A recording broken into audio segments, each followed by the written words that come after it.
February 11, 2006, 7:25 in the morning, somewhere over the Java Sea, a plane was flying on its desired path. Steady, smooth, normal.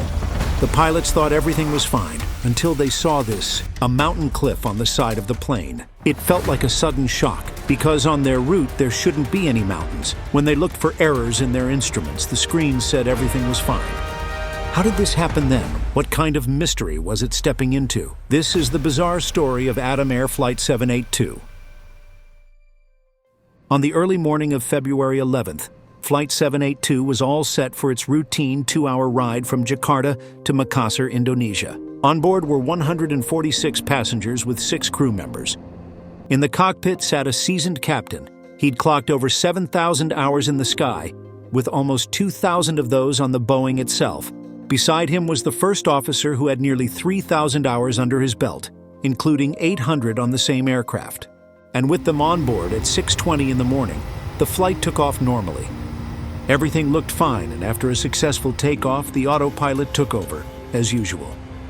A few minutes passed that way. Gradually, the plane was flying over the sea. Suddenly, a warning light appeared on the cockpit screen. IRSNAVONLY, it said, meaning the plane was using only its own internal system for navigation without help from signals on the ground. Now, while flying over the sea, this was a pretty common practice, so the pilots ignored the warning. But the air traffic controllers on the ground should have seen what was actually happening all this time. The air traffic controllers had a radar system that could warn them if a plane moved more than 10 miles away from its route. But that day, the warning was set to 20 miles by mistake. As a result, the alert never sounded, and the controller also did not notice the slow drift because he was busy with many planes. Only a young flight attendant training in the cockpit noticed something strange. She saw the sun shining on the left side. Now, this can happen only when the plane flies south, not east, as the instruments said on that plane. She thought about telling the pilots but did not speak up, thinking the pilots might have noticed this minor detail, or maybe there was a change in the flight plan. However, the pilots never did notice. Instead, what the captain did next will leave you speechless, and he simply taped paper over the windshield to block the sun's glare. And all this time, the plane kept moving farther and farther away from where it was supposed to be. Nobody on the plane knew they were already in danger, because inside the cockpit, the pilots trusted their instruments. But the new navigation device and inertial reference unit, or IRU, was consistently giving wrong information. Think of it like a broken compass that says it's pointing to north, but it's actually pointing in the wrong direction. At one point, the radar screen suddenly blinked something impossible. 2 targets for Flight 782. One was the plane's present location, and the other target point showed the expected route for this aircraft. It appeared as a square, not a circle, but air traffic staff lacked training and missed it. So the pilots started calling out, reaching waypoint Guano, and handed off smoothly to the next air traffic controller. But unknown to them, the plane was slipping off course at a terrifying pace, 13 kilometers every minute, nearly 7 nautical miles. And at exactly 8:10, after a quick check-in with the cabin crew, the pilots began their descent from 33,000 feet, still more than 100 miles from Makassar. Passengers felt the plane dip, unaware it was crossing up to 14 other flight paths, a deadly dance risking collision in the skies. But when the plane reached 28,000 feet, the captain saw something, and it simply took his breath away. There was a mountain to the right, and this was impossible, and their route should have kept them clear of any terrain. Their instruments insisted they were on course, but the landscape below said otherwise. The signal for Makassar, their guiding light, read inoperative. They were supposed to be getting closer, but the signal was dead. Then it occurred to the pilots that something went terribly wrong. But by this time, the plane was over 300 kilometers south of its intended path, slicing across West Nusa Tenggara Island. Suddenly, the autopilot gave up as well, so the captain had to take control manually. Their instruments lied, their autopilot refused to fly, and suddenly, the oldest tool they trusted, the magnetic compass, showed a heading of 230 degrees southwest. They could not believe their eyes. The first officer tried to radio their position using the flight management system.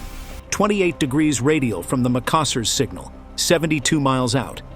But this was another false information coming from a faulty system deep inside the plane. Meanwhile, they were already out of range of every control center. lost in the vast sky. The ground controllers searched frantically near the last known point, but they got nothing. It means the plane went to a radar black spot, where it was flying like a ghost, with dense, remote, forested islands far below. If you don't understand how deadly the situation is, let me explain it to you. In the vast sky, where every direction looks the same, the plane didn't know where to go. Even if it tries to fly in any direction randomly, it might collide with other planes, or they might end up flying in a direction no plane ever takes, over open ocean, with no land in sight. And before they can turn back, the fuel could run out, leading to a deadly crash into the sea. So either way, it's a dead end. In desperation, the first officer reached out to other planes. A Republic Express flight responded, claiming to have seen Flight 782 on their collision avoidance system. But it made the whole situation even deadlier, because what the Republic Express saw wasn't this flight. Their system had locked onto another Boeing 737, hundreds of kilometers away. So basically, the pilots of Flight 782 were talking to a ghost plane, trying to match clouds and mountains that didn't exist at all. So all they could do was switching between maps and what they could see outside to fly the plane. But at this point, two more bad news joined the party.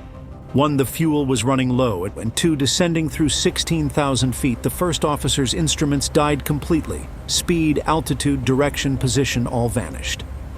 Now, with only tiny backup instruments left, the captain held the controls tight. On the other hand, the passengers did not realize how bad the situation was, but the captain's mind was filled with a terrible thought. He might have to land the plane in the sea. He kept the plane steady at 15,000 feet and looked through the quick reference handbook, searching for a connection between all the problems. The autopilot turning off, the blank screens, the broken navigation instruments, and the radios that did not work. He tried to fix it by putting the compass heading into the flight computer. The flight computer was supposed to use this to correct the faulty navigation system, IRU. But the instruments still showed different information. Plus, the checklist told the pilots to type the direction they wanted to go into a special keyboard above them. But the pilots were so panicked that they missed this important step. Meanwhile, a warning light came on indicating the right navigation unit had failed, and they needed to switch to the left one. The captain flipped the switch, but the compass and navigation displays still did not match. For a short moment, the first officer's instruments started working again. They showed the plane was near a radio beacon called Makassar. This radio beacon is like a lighthouse for airplanes, helping them know their locations. But when the pilots looked outside, they could not see anything nearby. The reason? They were not close to that beacon at all. The faulty instruments were simply playing with them again. Instead, they tried to call air traffic control stations on Sulawesi Island, but all of those stations were more than 500 kilometers away, too far for their radios to reach. So again, it was like flying blind, lost in the sky. Finally, the captain asked a flight attendant quietly if anyone on the plane was from Makassar, hoping one of the passengers could recognize the island below. But the flight attendant refused. She was afraid that if passengers heard this, they might panic. So now, with less than 1 hour of fuel left and no working navigation instruments, the pilots had to find a runway quickly. It was a race against time, and they needed a runway long enough for their plane to land safely. But the island below was covered with thick jungle and tall mountains. Otherwise, the pilots have to land the plane in the sea. And if rescue teams did not know where to look, no one might survive. So the captain made up his mind and told the cabin crew to get ready for a possible water landing. And just then, the first officer saw something, a narrow strip of concrete on the side of the island. His experienced eyes assured that it was nothing but a runway. So the captain lowered the engine power and started descending. He handed control to the first officer and told him to go down to 20,500 feet and slow the plane to 220 knots. This was to check if the runway was long enough to stop the plane. Otherwise, the plane could fly past it and crash into the forest. The worst part was, even after seeing the runway, the captain could not figure out exactly where they were. The captain thought they were over Sulawesi Island, but they were really over Sumba Island, 2.5 hours away from Sulawesi. But now the captain focused only on landing safely. At 8:25 in the morning, he told the senior cabin crew to prepare the passengers for landing. He also made an announcement saying there was a problem with navigation, and he did not know exactly where they would land either. And finally, at 8:29 in the morning, Flight 782's wheels hit the ground safely. The pilots didn't know if the runway could hold their big aircraft. This airport was only meant for smaller planes like the CRJ-200. Even worse, the pilots didn't know the radio number to talk to the control tower or which airport maps to use. So on the ground, the airport workers also had no idea a big plane like this was coming without permission. But anyway, the place where they landed was Tambalaka Airport on Sumba Island. At least here, the repair workers fixed the plane so it could fly back again to Jakarta, but this time without any passengers. Afterward, the National Transportation Safety Committee took control of the plane, and the captain lost his job. But the biggest question stayed: why did the plane system that tells where it is suddenly stop working right in the middle of the flight? That remained a mystery, a cover-up. The investigation only showed serious problems. Atom Air didn't keep their planes safe, and they pushed pilots to fly planes that weren't even ready. A year later, another Atom Air, Flight 574, crashed too, killing all 102 people on board. Naturally, the airline, known for low-cost flights, was banned forever. So what do you think, and was it just bad luck or the result of low cost?